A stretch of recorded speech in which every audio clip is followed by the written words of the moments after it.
तर कीर्तना एवढी एक्साइटेड का आहे?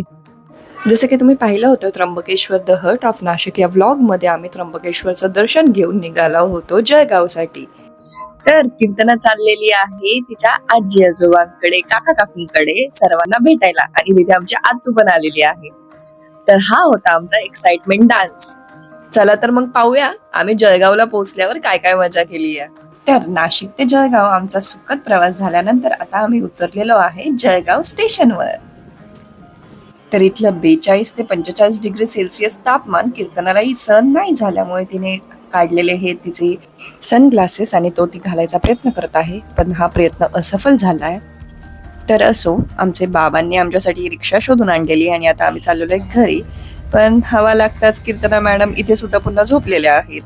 आणि इथलं वातावरणापासून वाचण्यासाठी मी सुद्धा ओढणी आणि सनग्लासेस घातलेले आहेत, कारण की इथली गरमी खरंच खूप जास्त आहे. आणि आमचे बाबा इथं प्रयत्न करत आहे थोडी स्टायलिंग मारायची आणि व्लॉग शूट करायचा प्रयत्न करत आहे, पण तोही असफल झाल्यामुळे आम्ही इथे सोडून दिलेला आहे. आणि अशा प्रकारे आम्ही पोहोचलेलो आहे आमच्या घरी. तर घरी आल्यावर एक्साइटमेंटमध्ये आम्ही थोडंसं शूट करायचं विसरलो, सगळ्यांची एक्साइटमेंट. तर आम्ही आल्या आल्या हे ऊसवाले दादा आमच्या दारामध्ये आले होते. इथे ताजा ताजा रस हातगाडीवर घरासमोरच येतात. सो आमच्या आत्तू आमच्यासाठी हा ताजा रस घेत आहे. आणि हा काय प्रकार आहे हे पाहण्यासाठी कीर्तनाही बाहेर येऊन पाहत आहे की आत्तू काय करत आहे. तर अशा प्रकारे सर्वांसाठी उसाचा रस घेऊन आल्यावर कीर्तना सगळ्यांच्या हातात ग्लास देत आहे आणि आमच्या आत्तू सगळ्यांना रस वाटत आहे.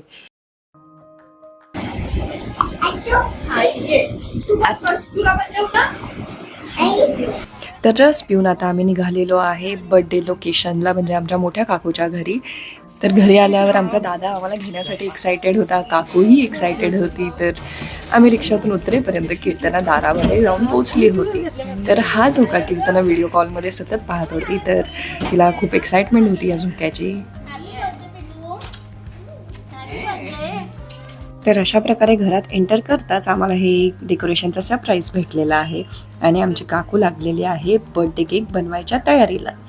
तर कीर्तनाला अजून आम्ही साखर चालू केलेली नाही आहे, तर तिच्यासाठी आम्ही बनवत आहोत फ्रूट केक, ज्यामध्ये सगळे मदत करत आहेत. डिझाईन कसं हवं, आयडिया कशी पाहिजे याचं सगळं डिस्कशन चाललेलं आहे आमचं.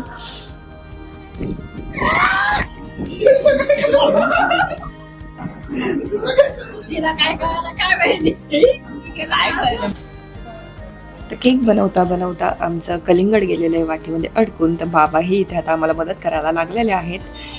तर असा आमचा हा केक बनेल का नाही हा प्रश्नचिन्ह आहे आमच्यासमोर. Let's see. फायनली निघालेला आहे आमचं कलिंगड. आणि अशा प्रकारे खूप सारा वेस्ट आम्ही करून हा कलिंगडाचा एक बेस तयार केलेला आहे आणि काहीच वाया जाऊ नये याची दखल आमच्या आत्तू घेत आहे.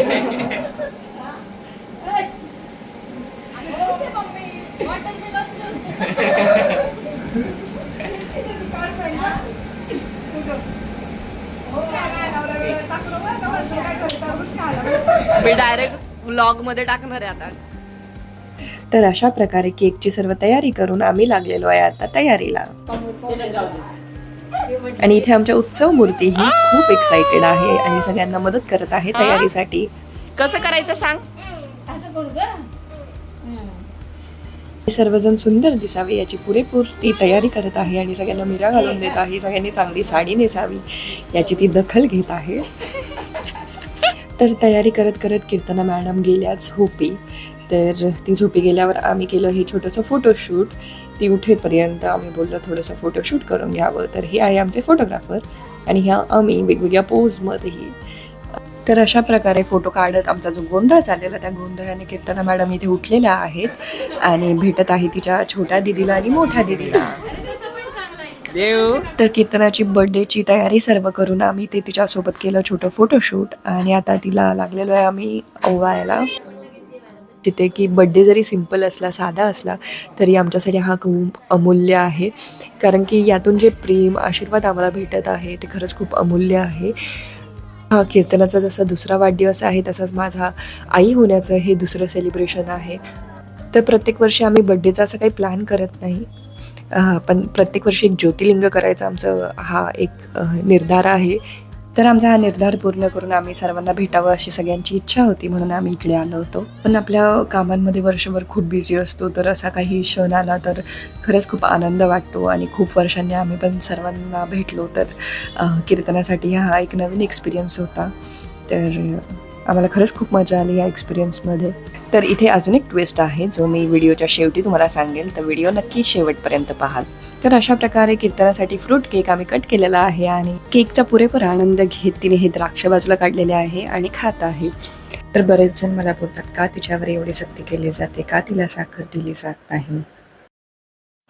तर कीर्तनाला आम्ही लहानपणापासून साखर इंट्रोड्यूसच केलेली नाही आहे, त्यामुळे तिलाही त्याची आवड नाही आहे. तुम्ही इथे पाहू शकता की ती फ्रूट आनंदाने खात आहे. इवन तिला कोणतीही गोष्ट आम्ही हातात दिली तरी ती विचारून खाते, तर तिला आम्ही तशी ती लहानपणापासून सवय लावली आहे. तर मुलांसाठी सारं काही नवीन आहे. त्यांना जगाची ओळख करून देताना आपली निवड जबाबदार असते, त्यामुळे त्यांच्यासाठी निवड करताना जबाबदारीने निवड करत जा.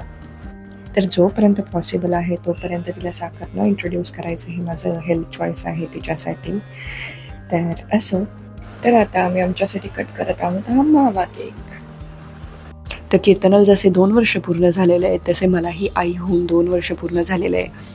तर प्रत्येक वर्षी मी कीर्तनासोबत स्वतःलाही सेलिब्रेट करते, कारण की हे 2 वर्ष तिच्यासोबत मीही वाढलेली आहे. माझेही खूप सारे अचीवमेंट्स झालेले आहेत. मीही खूप नवीन गोष्टी शिकलेली आहे. तर मी एव्हरी इयर स्वतःला सेलिब्रेशनचं एक गिफ्ट देत राहते.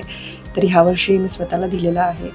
आई म्हणून नेहमी आपल्या मागे चॅलेंजेस असतात, प्रॉब्लेम्स असतात, मॉम गिल्ट्स असतात. तर हे आपण नेहमी फेस करतच असतो.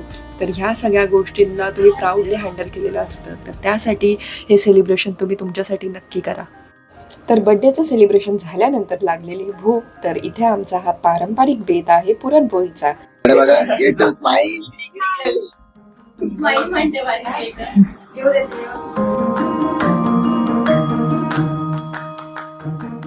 तर जेवण झाल्यानंतर भरलेली आमची लहान मुलांबरोबरची मैफिल. एक महाकाव्य का जन्म निडर भारत भृंगा पुत्र देवव्रत देवव्रत बने भीष्म नहीं कर्ण का जन्म एकलव्य का त्याग अर्जुन बने. तर अशा प्रकारे दीदीच्या या स्टोरीने केला आम्ही आमच्या दिवसाचा शेवट आणि असा झाला कीर्तनाचा वाढदिवस साजरा. तर आजची टिप ऑफ द डे आहे, लहान मुलांना नवीन चवीची ओळख करून देताना साखर हा एकमेव पर्याय नसतो. मुलांना फळांमधील नैसर्गिक गोडव्याची सवय लावा, त्यामुळे त्यांची प्रतिकारशक्ती वाढते आणि भविष्यात त्यांना गोड पदार्थांचे व्यसन लागत नाही. लक्षात ठेवा, मुलांच्या आरोग्याचा पाया आपल्या निवडीवर अवलंबून असतो. आणि आजचा मॉरल ट्विस्ट आहे, नेहमीच महागड्या हॉटेल्समध्ये किंवा मोठ्या पार्ट्यांमध्ये वाढदिवस साजरा करणे गरजेचं नसतं. आपल्या माणसाच्या घोळक्यात आणि पारंपरिक पद्धतीने किंवा स्वतःच्या हाताने बनवलेल्या गोष्टींनी जो आनंद मिळतो तो पैशाने विकत घेता येत नाही. मुलांसाठी महागड्या भेटवस्तूंपेक्षा कुटुंबासोबत घालवलेला दर्जेदार वेळ हीच सर्वात मोठी भेट असते. व्हिडिओ आवडला असेल तर लाईक, कमेंट आणि सबस्क्राईब करायला विसरू नका.